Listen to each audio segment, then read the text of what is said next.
Good morning. Maraming salamat, Doc Menry. We call him in UTS Doc Menry for that generous introduction. At the outset, I would like to bring warmest greetings of love and peace from the Office of the President of Union Theological Seminary. I am indeed grateful, napapasalamat ako, sa imbitasyon na ako maging speaker ngayong 65th anniversary, founding anniversary celebration ng inyong simbahan dito. Actually, Dr. Menry invited me many months ago. Naninigurado siya na talagang makapunta ako dito at magbigay ng meditation kasama ninyo. As he mentioned, Reverend Dr. Menry Mendilio is an esteemed and committed member of the Board of Trustees of Union Theological Seminary, Philippines. I got to know him during the first Board of Trustees meeting of the UTS in 2023. I think we had a November meeting of 2023 when I assumed office in July 16 of that year. I'm also grateful for his valuable contribution to theological education and ministerial formation because he's one of the very vocal and very critical thinker during the deliberation in our meetings of the board. You see, coming to church anniversaries like this, I feel nostalgic. Being a pastor for 13 years, as a UCCP pastor, I would always feel the joy, the festive mode, that it's very infectious, in celebrating church anniversaries. That to being situated in the local church context and the feeling of festive spirit and joy of being a member or a leader of a community of faith. Hindi ba nasasayahan tayo na tayo ay naging part ng mga anniversaries in being a committed and supportive member of a local church? Masaya at saka it's a blessing that we participate in the life and ministry of a local church such as yours here. This occasion helps us to look back at the past 65 years of life of the local church, its early beginnings through history reading, and the growth of its members both numerically and spiritually. So siguro kukunti na lang sa atin ang makapagbigay ng witness. Ano nangyari for the last 65 years sa local church na ito at kung paano ito ay lumago, at binigyan ng mga blessings ng ating Panginoon upang ito ay magiging effective na witness sa kanyang pagmamahal sa ating kapwa-tao. While we thank God for the past 65 years, we as well look forward to the next maybe 20 to 50 years in terms of strategic planning and perspective. Maybe 50 years would be long enough to project to the future. In relation to this, it is important to review the vision, mission, and goals of the church and what concrete mission and ministry programs are relevant for our times and what are our anticipations and the changes that are occurring in the local and larger context. Ano ba nangyayari sa paligid natin na pwede tayo magiging effective na mga ministers of the love of Jesus Christ? The theme for the 65th anniversary celebration is Church on Revival, moving forward, claiming, and growing, and its biblical basis is Psalm chapter 80, verse 19. Actually, this is the last verse of Psalm 80, which is a very meaningful cry for help from the psalmist. It is also a heartfelt prayer for revival, a plea for the Creator God to restore God's people, shine God's favor upon them, and lead them into salvation. Revival is not just an emotional experience. Sisiyan ka, nagbabago ka ng commitment mo sa Panginoon. It is a divine movement that restores the church's vitality. It's both individual and collective journey when we have that revival. It also empowers us to claim God's promises and enables us to grow spiritually and numerically. Sa understanding ng evangelization work ng UCCP, it used to be, converting people to UCCP or to your congregation. But now UCCP has broadened its understanding of evangelization, that of meeting the needs of people in the community. And therefore, they would commit to God in Jesus Christ because they feel they belong and they are loved by the community of faith. The theme for today reminds us that revival is a journey. It involves leaving behind spiritual stagnation, stepping into God's promises, and growing as a vibrant community of faith. There are at least 3 important aspects of the theme that I would like to meditate together with you this morning. First, moving forward and embracing restoration. Revival begins with restoration. Si Doc Menry was telling me he studied fine arts and engineering and then fine arts in the university, which, we can relate because my bachelor's degree is also architecture. So in many construction situation, when there are old buildings, you need to, the owner can collapse, destroy the building and construct a new one. Or restore it, because of the government's movement to maintain and to restore old buildings. So we spend money also to maintain the physical structure of buildings because it has historical value. The psalmist recognizes that God's people cannot move forward without their great resolve and commitment to live out the covenant relationships they have with God. And that will sustain their unity and prosperity, provided they obey the ethical prescriptions in their collective life, and more so in their personal lives.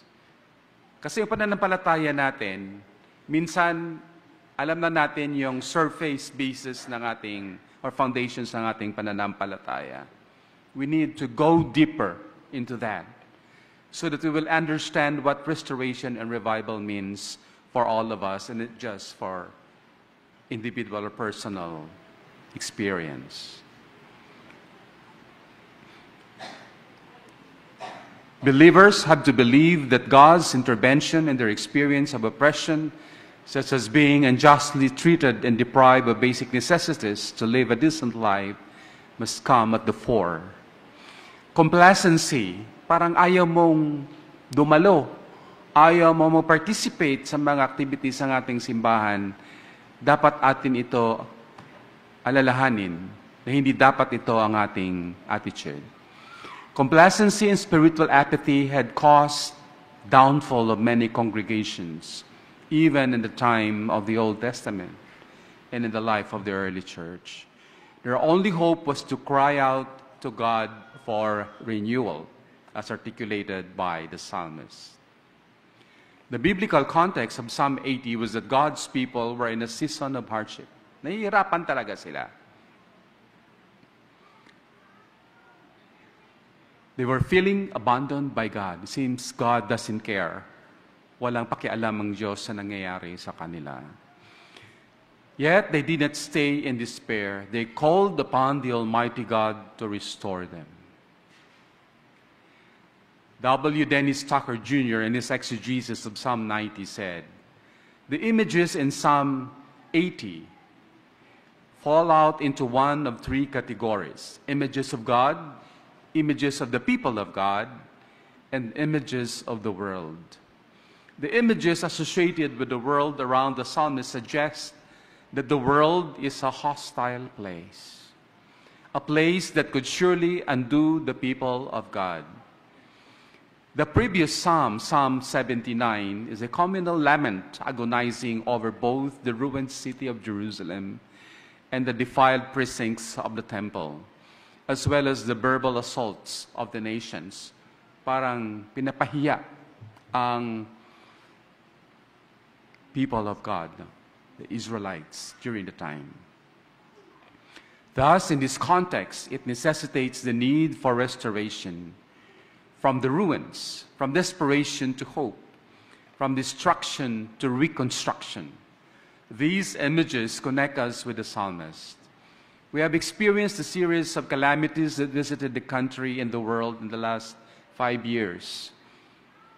Kauwi lang namin galing Korea in January of 2019. And a year after, in 2020, actually nag-umpisa na yun sa 2019 ang COVID-19. No? But it was only in March of 2020 when the government had to do some quarantine protocols. You know, ang dami nilang mga binabawal. And even our church were closed because we could not assemble as congregations to do our worship services. We also experienced volcanic eruptions, super typhoons, a series of typhoons in October and November of last year. And the insurmountable impact on the lives of those directly affected was beyond measure. Maraming mga nakakaawa na sitwasyon nang dumating ang ilang bagyo, sunod-sunod na bagyo sa ating bansa. Yet, those affected and us were able to rise up again, kahit hinay-hinay. No? Lalo na yung mga mahirap, economically speaking, ay bumabangon din, pero it takes time for them to rebuild and to restore their lives. Despite the inefficiency of government services to reach the vulnerable communities, the lack of support for the suffering people did not cripple them. They fought the fiercest economic, political, and social and environmental struggles of their lives. No, hindi natin mabaliwala yung mga karanasan ng natin as communities of faith and also the larger society in the Philippines. For restoration and revival to happen, the church must confront areas of social and spiritual weaknesses or contradictions such as the lack of interest to deepen the faith and learning new values and modalities of forging greater unity and responding to the needs of the community where the church lives and have its being. Moving forward requires repentance, humility, and a renewed dependence on God. Ang isa dito na ma-relate ko yung experience ko sa local church work, hindi lang madali magpastor, no? Lalo na maraming intellectual sa congregation, Doc Menry, no?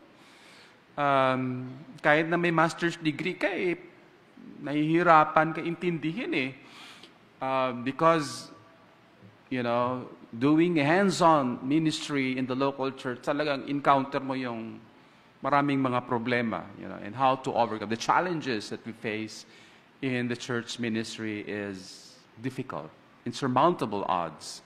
We encounter difficult persons to deal with. Mahirap, no? Paano mo sa intindihin? Sometimes our patience is getting thin, no?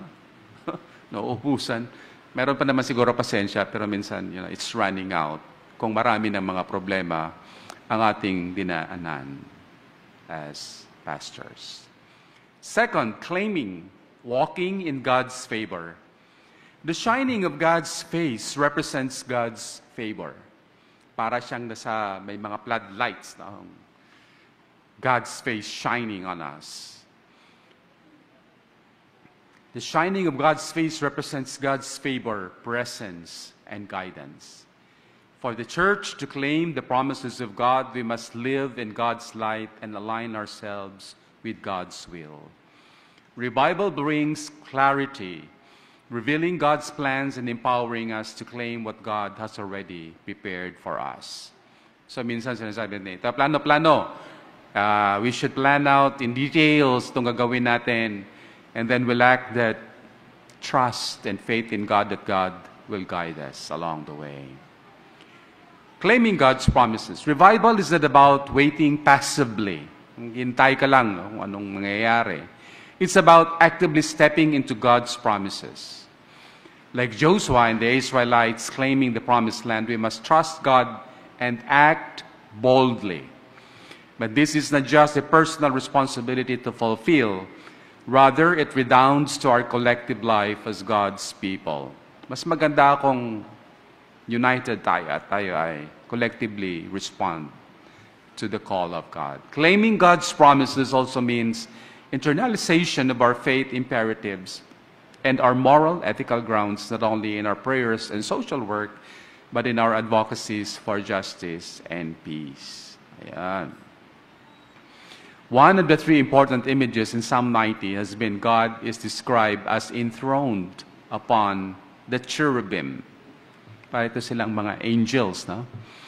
And as the God of hosts, both the scriptures allude to the Ark of the Covenant.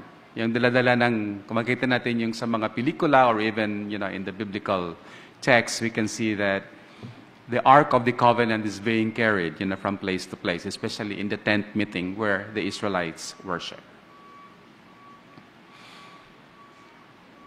The place on earth where God makes God's presence manifest as God reigns from the heavens. So, God is in the heaven, but God descends, and let God's presence felt among His people.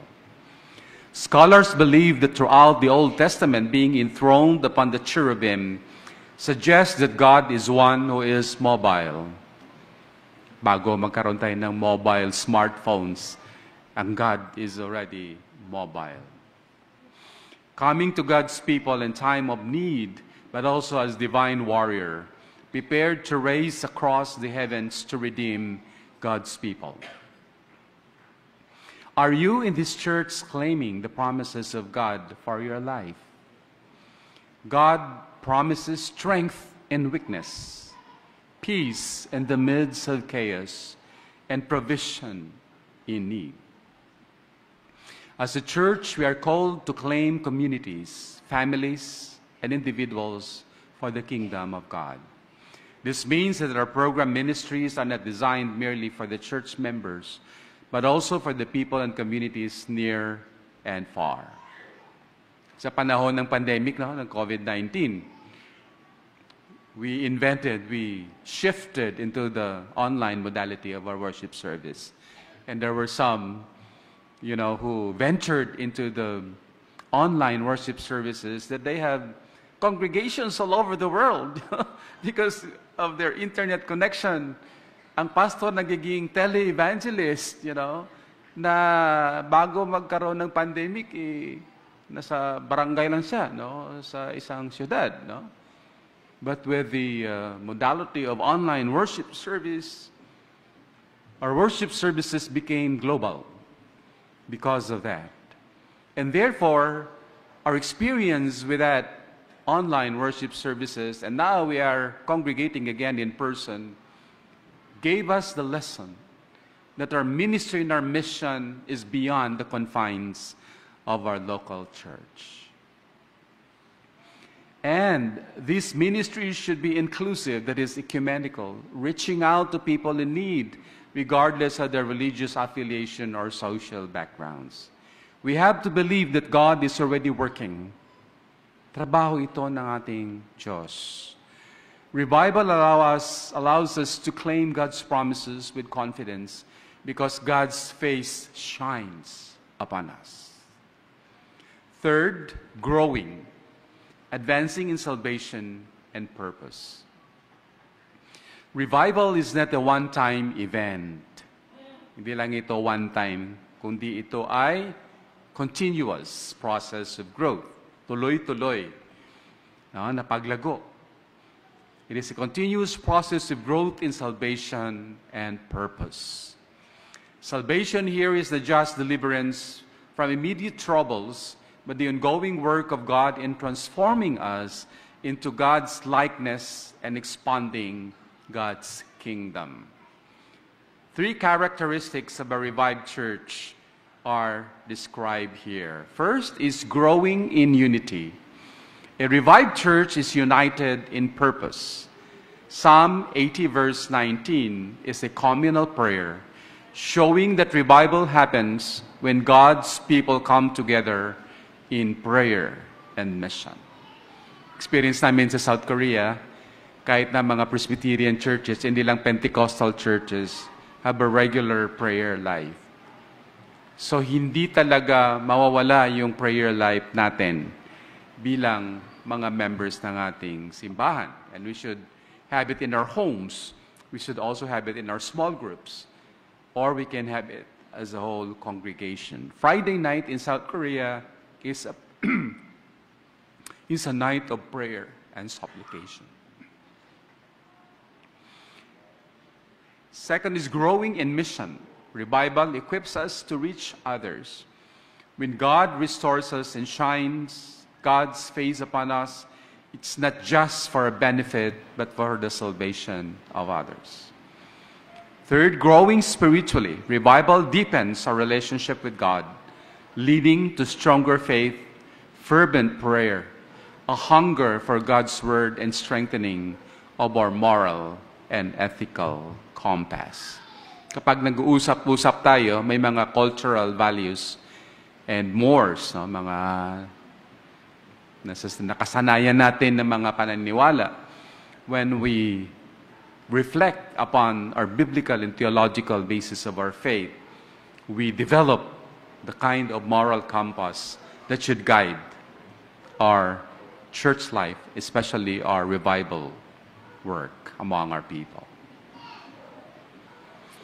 Siguro karamihan sa inyo nanonood naman sa television at may access sa mga pelikula. No?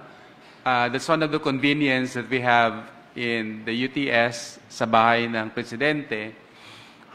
Meron tayong access sa internet connection.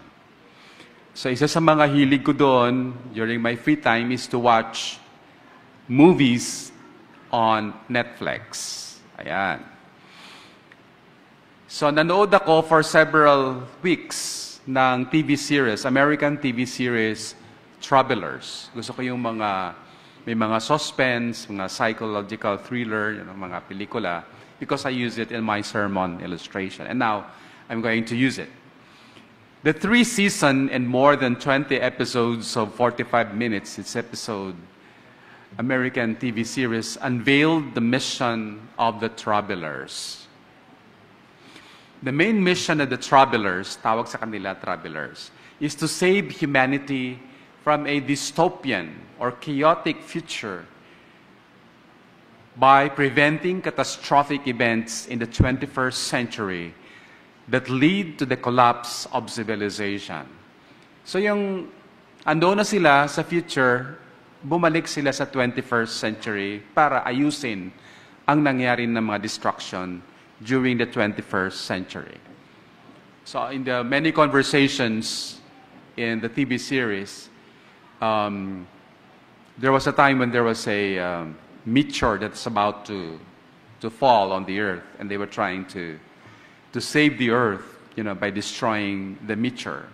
But then they failed to do that. But of course, the meteor, has trudged a separate path. Hindi naman tumama sa earth.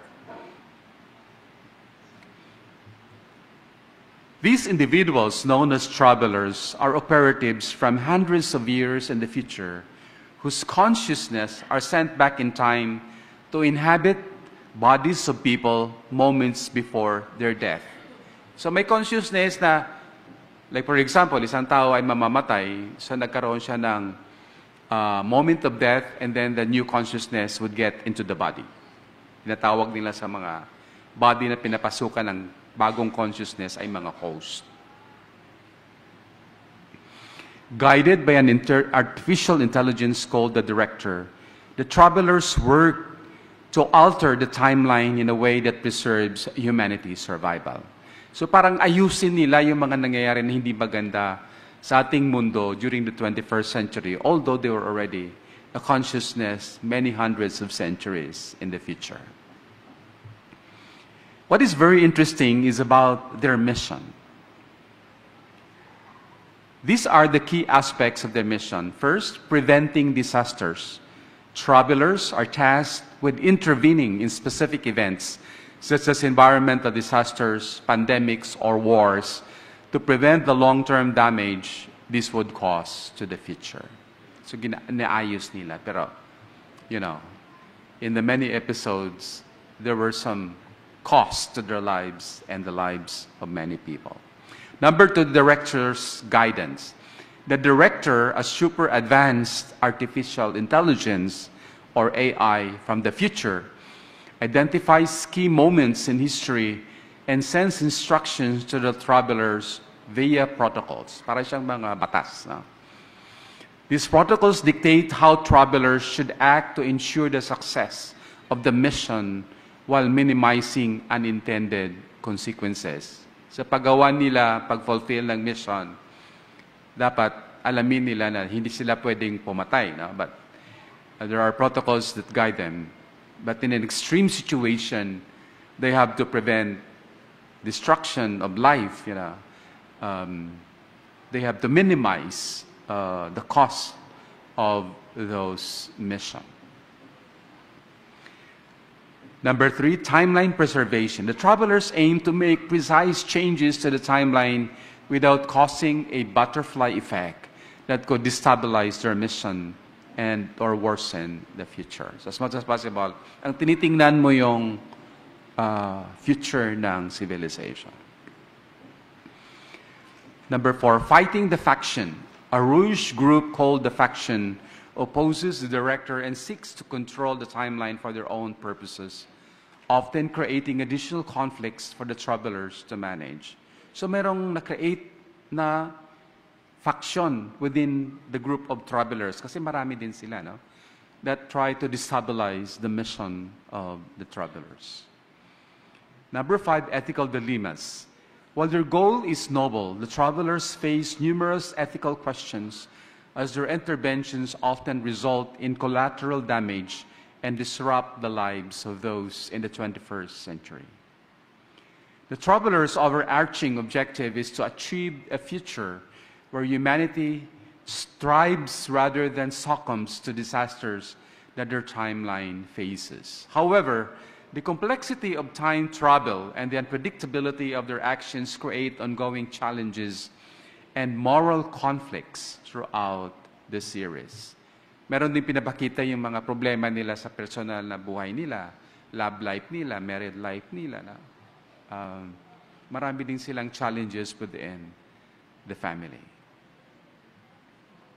Christian mission is characteristically similar with the mission of the travelers. But ours is the mission of God in Jesus Christ. Ano ba to? Ang mission ng Diyos.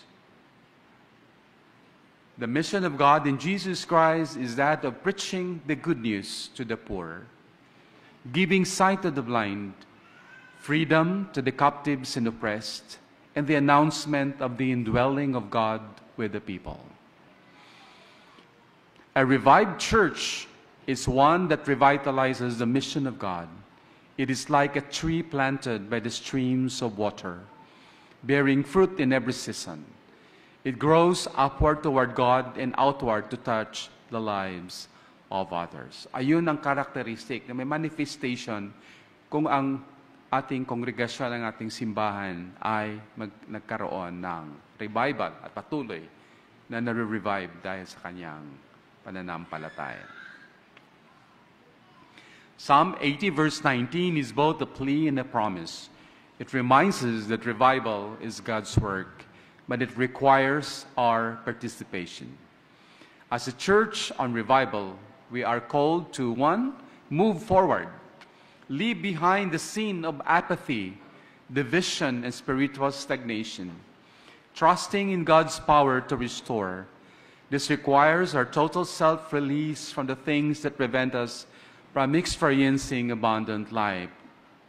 Talikuran na natin yon, yung hindi magandang experiences natin sa buhay, lalo na sa ating congregational life.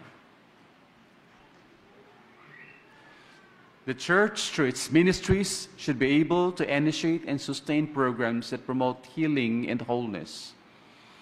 As in the metaphorical imagery, the impact of our healing and well-being are like growing again an amputated part of a creature's body. May mga animals, no, na kapag naputol yung part ng body nila, organically they grow it again.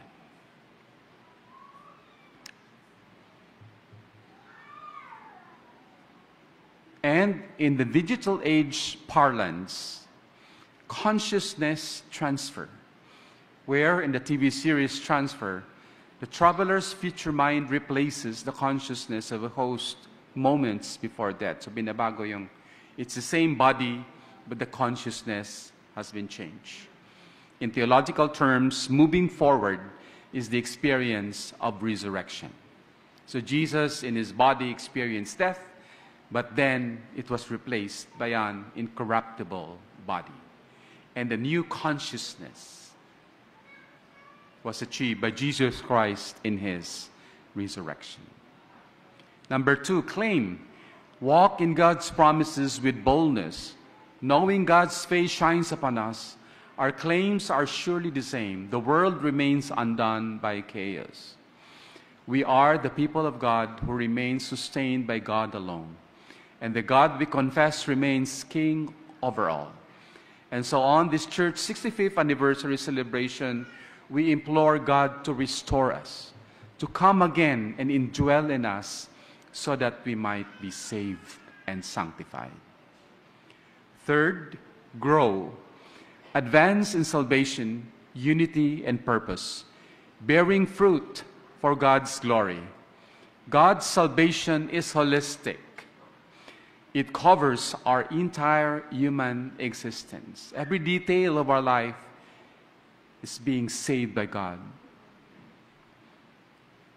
Either personal or social level, and salvation is especially for those who are poor, deprived, and marginalized.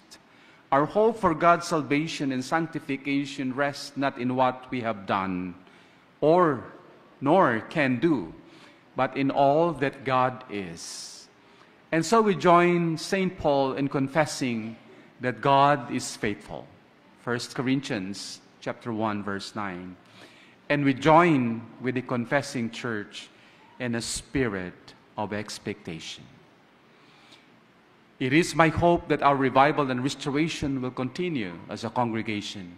And I hope that this will spread like a fire in many congregations and churches in your area, in the Philippines, and around the world. Let us pray. Restore us, O Lord God Almighty. Make your face shine on us, that we may be saved and sanctified. Revive us, O loving God, and move us forward, and use us mightily to claim your promises and grow in your kingdom. Bless this congregation, this local church here, and may all the members be united and be blessed on this occasion and in the days and years to come. We pray this in the name of Jesus Christ, our Savior. Amen. Happy 65th anniversary. Congratulations.